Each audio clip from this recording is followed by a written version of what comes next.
Hello, I'm Will Hedden and these are your morning market headlines from IG. It is Thursday the 4th of April.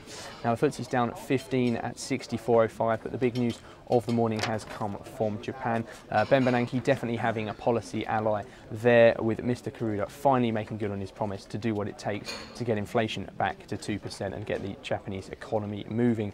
In short, they're going to be buying bonds all the way up the curve, unlike just the short end of the yield curve that we had seen previously. And as one analyst nicely highlighted, summarising what they'll be doing, it's effectively the same amount of QE that the US is doing on a monthly basis, but in an economy 1/3 of the size.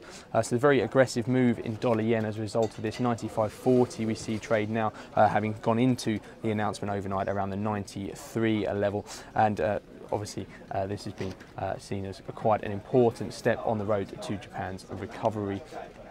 Now back in London, stocks today, we're focusing very much on ENRC, which has been the whipping boy of the last month or so of the FTSE 100, but it's up almost 10% today, and its part owner Kazakmis also up around 4%. Now there's unsubstantiated talk that there may be some funding gaps being plugged here, but we haven't heard any official news yet. Now Vedanta are second in the FTSE today, 3% on a SocGen price rise, and then at the other end proceedings, ARM holding up the market down 2%.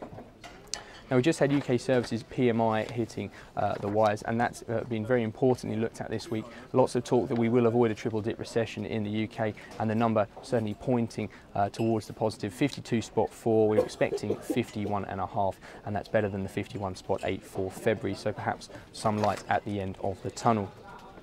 Now at lunchtime we have the BOE and ECB decisions. Expect no fireworks in comparison to overnight events in Japan. And then after weak ADP and ISM services data in the US yesterday, we saw markets falling there, and it's quite a weak look into non-farms tomorrow. The Dow closing down around 111 points yesterday, and with the tensions in North Korea starting to play into the markets, we saw the markets in general quite weak, with defensive stocks rallying on the back of that news.